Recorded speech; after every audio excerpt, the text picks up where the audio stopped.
तो hi guys, कैसे हैं आप सब लोग। मेरा नाम है नितिन और आप सभी का स्वागत है नितिन मेना यूट्यूब चैनल में। दोस्तों, हमारे आपके सभी के घरों में आपने देखा होगा डॉक्टर प्रिस्क्रिप्शन काफ़ी रहते हैं और हम चाहते हैं कि कभी हम प्रिस्क्रिप्शन को पढ़ने का ट्राई भी करते हैं, उसके बाद भी वो हमारे समझ में नहीं आते, क्योंकि जो डॉक्टर के डोजेज रहते हैं ना वो हमारे समझ से बिल्कुल बाहर रहते हैं। जब तक कि हमको उसके बारे में आइडिया ना हो, तो मैं इसके बारे में सारा आपको डिटेल्स में बताना चाहूँगा। ये जो डोजेज मैंने लिखे हैं यही डोज डॉक्टर लिखते हैं और हमने वहीं से सारे डोजेज निकाल के लाए हैं। इनका मैं मीनिंग आपको बताने वाला हूँ। इसका एडवांटेज आपको क्या रहेगा, एक तो आप अगर एमआर बनना चाहते हैं, ऑलरेडी एमआर है, तो ये चीज़ें आपको आरसीपीए के टाइम काफ़ी हेल्प करेगी।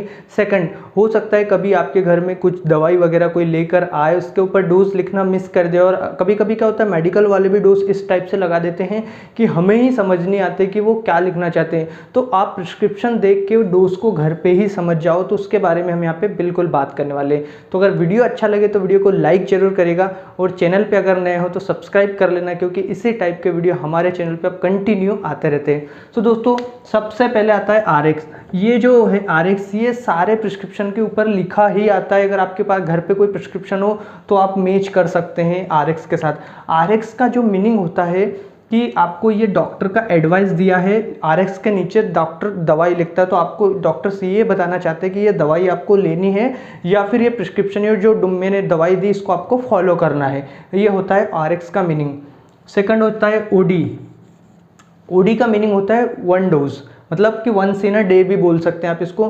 24 आवर्स में आपको ओडी अगर लिखा है तो वो जो टैबलेट है पर्टिकुलर आपको सिर्फ एक बार लेना है, ये ओडी का मीनिंग होता है। फिर बीआईडी, ये जो ओडी और बीआईडी है ना, ये सबसे ज़्यादा आपको देखने में आएंगे। मैं यहाँ पे आपको बता दूँ, बीआईडी मतलब आपको ये दिन में 2 बार लेना है। बीआईडी मतलब ट्वाइस अ डे, या आप दिन में 2 बार आपको लेना ही लेना है। इसके बाद टीआईडी। टीआईडी का मीनिंग होता है आपको यहाँ पे कोई भी टैबलेट के आगे अगर टीआईडी लिखा है तो वो टैबलेट या कैप्सूल जो भी हो उसको दिन में आपको 3 बार लेना है दोस्तों। TID 3 time in a day. उसके बाद होता है क्यूआईडी। ये क्यूआईडी आपको काफ़ी कम देखने में आएगा, मैं आपको बता दूं। जो मेजर देखने में आएंगे आपको ये 4 ज़्यादा देखने में आएंगे जो मैंने लिखा है। फिर भी क्यूआईडी का आप मीनिंग समझ लो, इसका मतलब 4 टाइम हो जाता है। 4 बार दिन में कोई टैबलेट वगैरह कैप्सूल्स वगैरह लिखा है तो वो 4 बार लेना है पेशेंट को, इसका मतलब होता है क्यूआईडी का मीनिंग। इसके बाद कुछ आता है एसी और पीसी।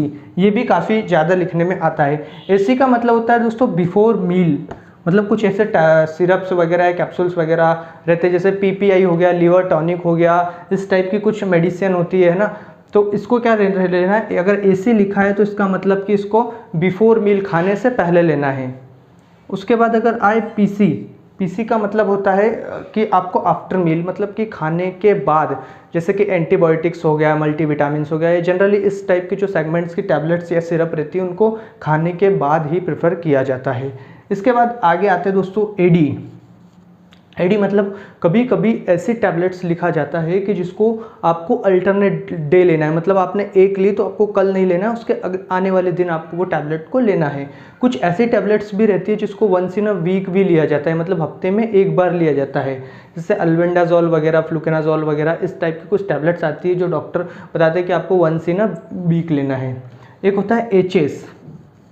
एचएस का मतलब होता है बेड टाइम, मतलब कि कुछ ऐसे टैबलेट रहती है जैसे कि जो नींद वगैरह की जिनको प्रॉब्लम्स रहती है, मेजरली उन लोगों को ये दिया जाता है एचएस। एचएस मतलब बेड टाइम, मतलब कि जब भी आप सोने से पहले ये टैबलेट आपको लेना है। एक होता है वन स्टेट। ये जब भी ये लिखा है वन स्टेट, इसका मतलब ये होता है कि अगर डॉक्टर को आपने दिखा कर आए और आपको उसी टाइम वो टैबलेट को लेना है।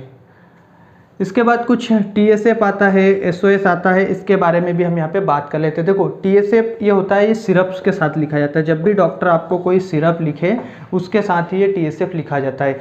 तो टीएसएफ का क्या होता है, टी स्पून फुल, मतलब कि 5 ml आपको बोला जाता है। अगर 1 टीएसएफ लिखा है तो मतलब इसको 5 ml आपको बोल सकते हैं। ये सिरप्स वगैरह के साथ में लिखा था। जनरली आप पीडियाट्रिशियन के पास जाओगे, बच्चों को अगर वो सिरप्स वगैरह लिखते हैं ना तो उसके पास टीएसएफ जरूर लिखते हैं। एसओएस, एसओएस ये इसका मतलब इमरजेंसी कंडीशंस, मतलब कि ये ऐसा है कि सिचुएशन के अकॉर्डिंग होती है, आप इसको ऐसा समझिए। जैसे एसओएस का मीनिंग होता है, जैसे कि अगर आप सपोज करो किसी पेशेंट को फीवर है, तो अगर फीवर में आपने बोला कि कभी फीवर आता है कभी नहीं आता है, तो डॉक्टर क्या करता है उस टैबलेट के आगे एसओएस लिखेगा। डॉक्टर का बोलने का ये मीनिंग होता है कि ये टैबलेट है, अगर पेशेंट को फीवर रहता है तो आप ये टैबलेट दे सकते हैं, अदरवाइज़ इसको देने की कोई ज़रूरत नहीं है। मतलब अकॉर्डिंग टू सिचुएशन ये टैबलेट्स दिया जाता है, SOS।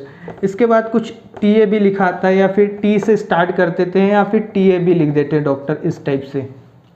1 मिनट, इधर का आपने समझ लिया तो हम इधर का हटा देते हैं।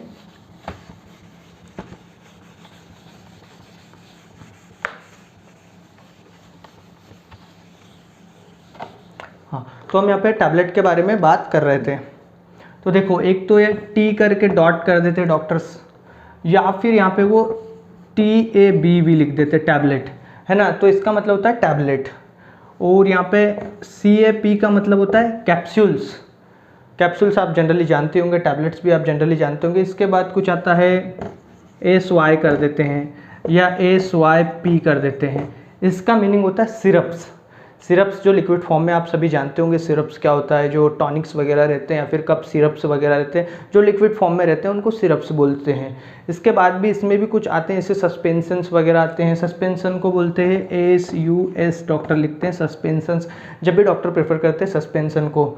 एक होता है INJ, इसका मतलब होता है इंजेक्शंस।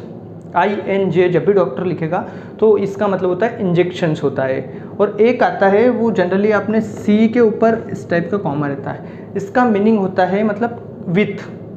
मतलब अगर आपको सपोज करो प्रोटीन पाउडर लेना है, अभी प्रोटीन पाउडर को आप नॉर्मली तो ले नहीं सकते, तो डॉक्टर जो भी प्रोटीन पाउडर का नाम रहेगा XYZ जो भी रहेगा, और C करके यहाँ पे मिल्क कर लिख देंगे, जो भी लिखना हो। या फिर अल्कलाइज़र हो गई तो वहाँ पे C करके विथ वाटर लिख देंगे डॉक्टर जी, क्योंकि अल्कलाइज़र आपको पता है पानी में मिक्स करके उसको लिया जाता है। तो ये C का ये मीनिंग होता है। इसके बाद भी बहुत सारे रहते हैं जो कि बाकी मैंने वही यहाँ पे ज़्यादातर बताए जो कि आपको यूज़ में आए, जो कि आने वाले टाइम में आपको समझ में आए।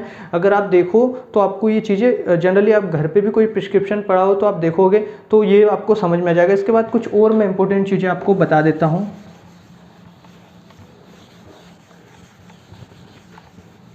देखो, कभी कभी डॉक्टर्स क्या रहते हैं, इस टाइप का कुछ भी नहीं लिखते हैं, तो वो हमें समझना रहता है। कभी कभी टैबलेट्स के नीचे डॉक्टर इस करके ये लिख देंगे, इसका मतलब होता है एक सुबह में लेना है और एक शाम में लेना है। कभी कभी क्या लेता है डॉक्टर, यहाँ पे 0 कर देंगे और यहाँ पे 1 कर देंगे, इसका मतलब आपको इवनिंग टाइम में 1 लेना है। कभी कभी क्या होता है, इधर पे 1 और इधर पे 0 कर देंगे, इसका मतलब आपको मॉर्निंग में 1 लेना है। कभी कभी कुछ टैबलेट्स डॉक्टर लिखते तो उसके नीचे इस टाइप का बना देते हैं, इसका मतलब होता है कि आपको हाफ टैबलेट लेना है, पेशेंट को हाफ टैबलेट देना, आधी टैबलेट देना है। तो ये भी काफ़ी ज़्यादा यूज़ होते हैं, क्योंकि इवन कोई से डॉक्टर रहते हैं जो कि इस टाइप से भी डोजेज लिखते हैं, तो ये भी आप आसानी से समझ सकते हैं। इसमें अगर सिरप है तो यहाँ पे 5 ml कर देंगे, वो 5 ml मतलब 5 ml रात में लेना है, 10 ml कर देंगे मतलब 10 ml नाइट में लेना है, या फिर इधर भी कर देंगे। बस डोजेज ही रहते हैं, कैप्सूल या सिरप के अकॉर्डिंग आप समझ सकते हो। तो मैक्सिमम 99% तो यही यूज़ होते हैं, इसके अलावा भी कुछ यूज़ होते हैं, वो इतने काम में आने वाले नहीं है। तो आपको वीडियो कैसा लगा प्लीज़ बताइए, अगर अच्छा लगा हो तो लाइक करें, चैनल को सब्सक्राइब भी करें। Thank you very much.